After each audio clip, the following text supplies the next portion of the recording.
If you're a fan of tokusatsu or anime, you know what this logo means and represents. Toei is a company that holds the license of not just Kamen Rider and Super Sentai, but also some of the most popular anime such as Dragon Ball Z and One Piece. They're so omnipresent, I think there's a number of Western Toku and anime fans that just assume they have a monopoly on the whole industry. But there are other companies worth knowing. There's of course Toho, who kicked off the tokusatsu genre with Godzilla, and then there's Tsuburaya. Tsuburaya has a number of series under their belt. In a joint production with Trigger, they made the SSSS Gridman anime we talked about a year or so ago, which has a sequel coming out, and it's going to be awesome, and Daijin, focus. We're still in the intro. Right. Well, their flagship property is the Ultra series starring Ultraman. Well, a number of Ultramen. Despite Ultraman being one of the pillars of tokusatsu and incredibly popular in Asian countries, it's never really found a large audience with the Western Toku community. I've never talked about Ultraman before on this channel because it was never adapted for a Western audience in the same way that Super Sentai was with Power Rangers or Kamen Rider with Masked Rider and Dragonite. I'm curious about it though. It's just that, I don't know, it just seems so weird and Whoa, Kumar, settle down. I didn't know you were an Ultraman fan. Oh yeah, he's a longtime fan. He's been trying to get me to watch it for months. Maybe I should give Tsuburaya and the Ultra series a more fair chance. Tsuburaya was involved in the Gridman anime, which I did really enjoy. Alright, today we're going to talk about Tsuburaya as a company and the legendary Ultraman series. It's time for a transformation sequence.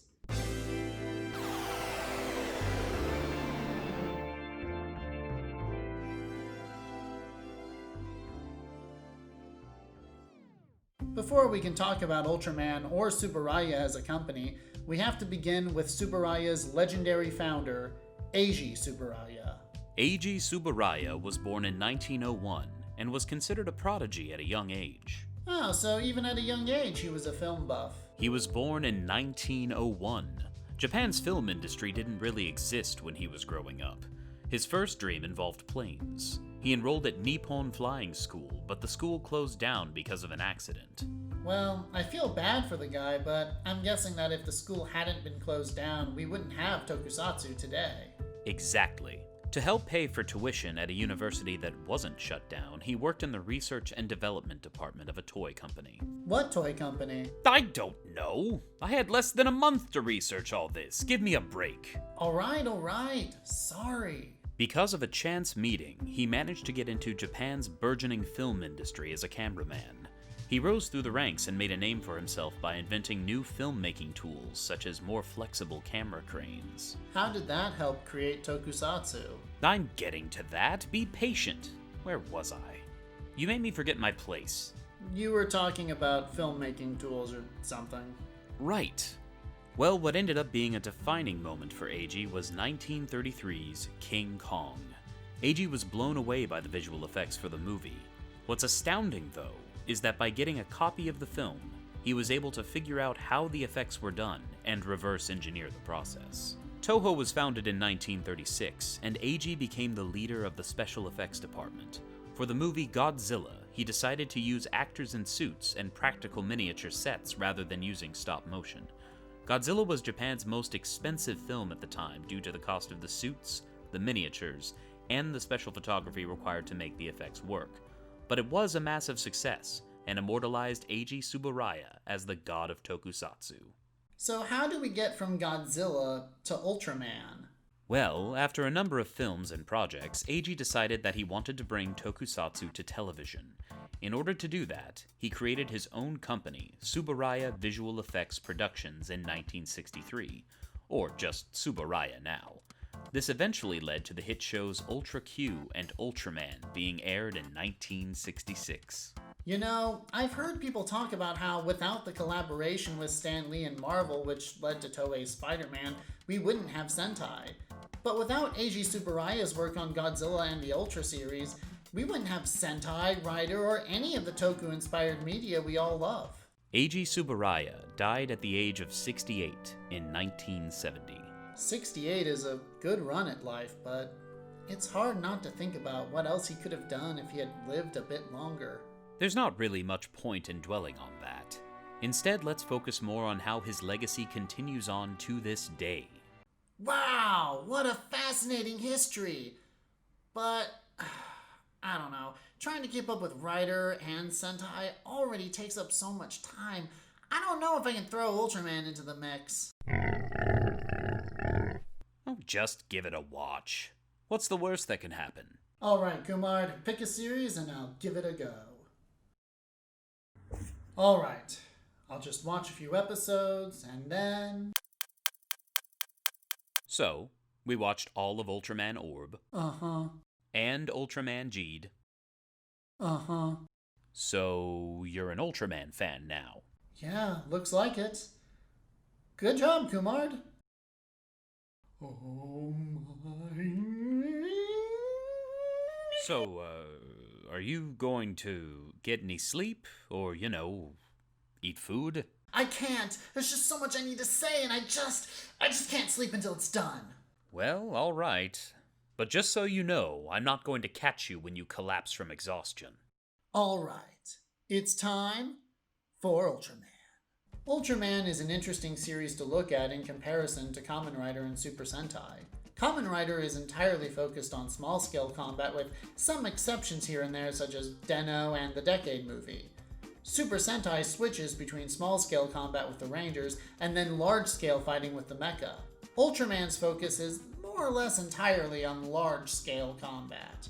After seeing a few episodes, it's hard to deny that Ultraman is the leader of the giant monster fight. Western Tokusatsu already did a video that details exactly why giant fights in Ultraman are impressive from a cinematic standpoint, so I'm not going to deep dive much into that aspect. Instead, I'm going to talk about the other reason I think the giant fights in the Ultra series are generally more satisfying than a lot of what you see in Sentai, and that's how they're used in the narrative context of an average episode. A lot of the time in Sentai, the climax of the episode happens during the small-scale fight. That's also usually when the characters learn some important lesson or grow emotionally. While the emotional resonance does at times bleed through to the mecha fight, most of the time the giant monster battle is just there because it's Sentai and that's what they do. It's visually still appealing, But the best fight scenes in cinema are the ones with motivation. And because the kaiju fights in Ultraman are generally always the climax of the episode, it means that the fights themselves are more motivated, which leads to them being more interesting. It also helps that the Ultra suits allow for more expressive choreography. While a lot of my fights in Jew Ranger are impressive, there are plenty that are hampered by the use of big, bulky suits. In addition to impressive fight scenes, another reason I think Ultraman has such a devoted adult fan base is how it manages to maintain its own continuity. When I'm watching Sentai or Rider crossovers, I tend to accept that their worlds act as a shared universe only when it's convenient for the writers. That's not as much of an issue in Ultraman. For one thing, the Ultras aren't from Earth, and so unless any of them has a specific reason to be there, they go to different parts of space. This means you don't have to explain why the previous Ultras aren't all just ganging up on the new enemy or threat. They also have multiple universes and timelines, so that's also a reason for separation.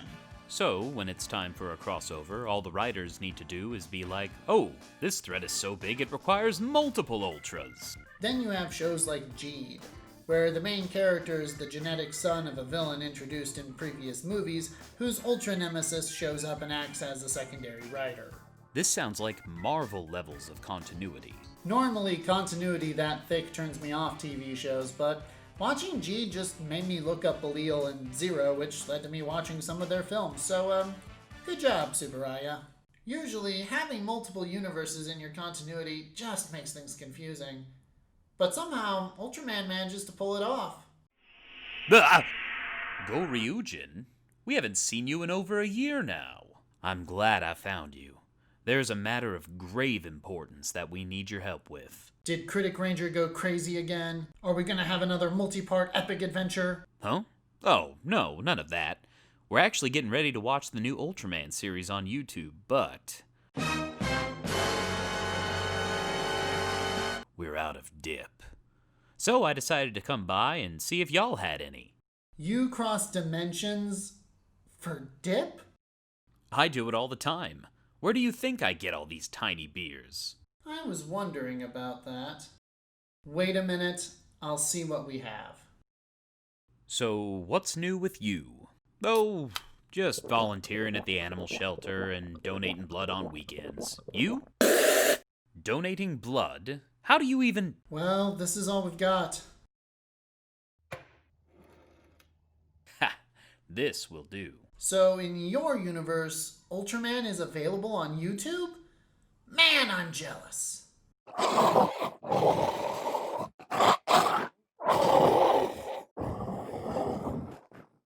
Wait, they have an official YouTube channel?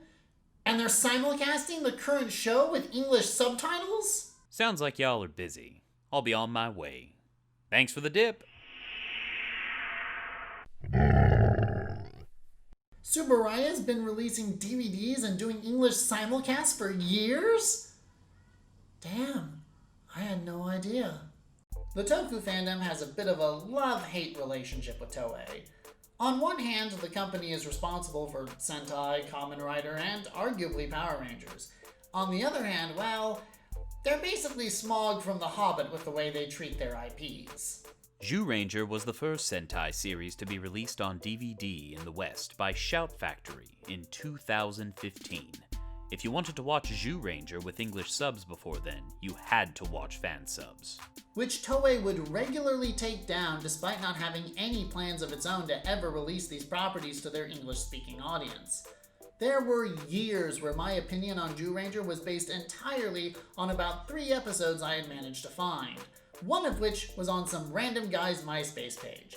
And no, this was not back when MySpace was relevant. There were groups on Facebook that would band together to host translated content, which would occasionally just disappear once they were found by Toei. While there have been Ultraman DVD releases, there were a number of issues with Tsuburaya releasing it overseas due to a licensing dispute with the Thai company Chayo. Tsuburaya had collaborated with Chayo on a number of movies. Chayo then claimed that Eiji Tsuburaya's son, Noboru, had given them all the rights to anything related to Ultraman outside of Japan in return for a loan. Noboru had died in 1995, and it was after his death in the very same year that Chayo made this claim. This resulted in a long legal battle that wasn't fully resolved until 2018. This is of course a gross oversimplification of the dispute, but going into detail about it would take up an entire episode by itself. Anyway, once the licensing dispute was taken care of, Tsuburaya went to town on its releases for the West. In 2019, Tsuburaya made a deal with Mill Creek Entertainment to release every single series and movie of Ultraman on Blu-ray. Damn, it would have been nice if the Sentai films were with Shout Factory's DVD releases. There are some really great Versus movies that you can only see with fan subs. In addition to the DVDs, Mill Creek recently announced a partnership with Shout Factory, which will allow Shout Factory to stream every series of Ultraman on their website. This isn't really a huge surprise given that Shout Factory was already streaming older series of Ultraman, but still, this is pretty awesome. Even before making their deal with Mill Creek, Tsuburaya has been trying to grow their Western audience. Remember how in 2015 Sentai finally got a DVD release outside of Japan with Zyuranger, and Shout Factory even streamed it on their website? Well, in 2015, Tsuburaya made history by simulcasting their newest series, Ultraman X, on Crunchyroll with English subtitles. Tsuburaya continued to simulcast Ultraman Orb and Jeed the following years. The next 2 series, Rube and Taiga, would not be simulcast. But this year, Tsuburaya made up for it by simulcasting Ultraman Z on their official YouTube account. So that, plus all the previous shows being in the process of being released on Blu-ray, yeah, Tsuburaya is definitely doing better by its fans than Toei is. Why is that? Well, the sad truth is that there's not much reason for Toei to put effort into pushing English releases for its tokusatsu properties.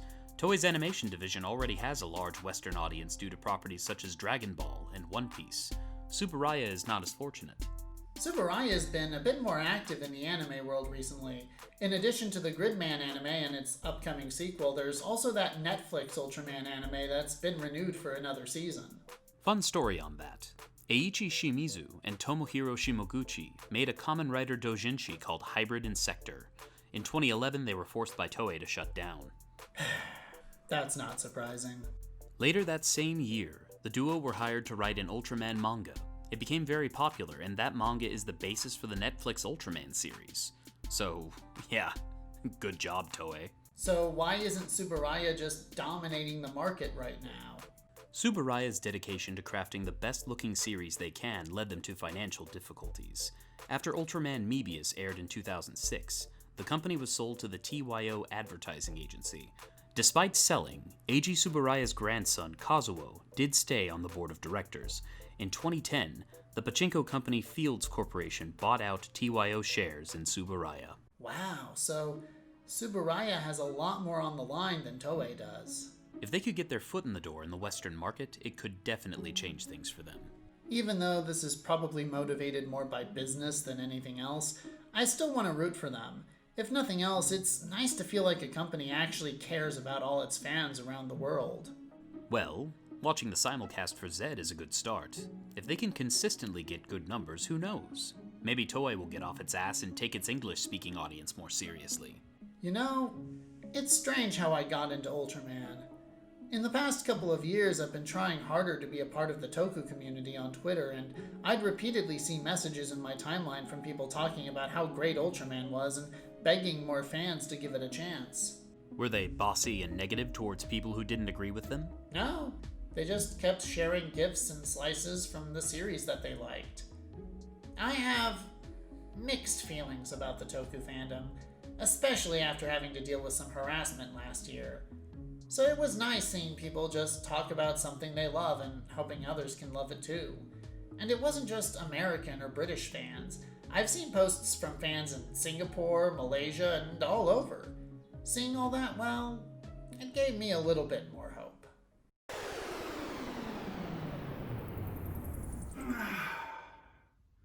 Who knows? Maybe that's Eiji Tsuburaya's real legacy. Not the big epic fights or explosions, but just bringing people together from all over the world. Spread the word of Ultraman? What are you talking about? Tsubasa Maru?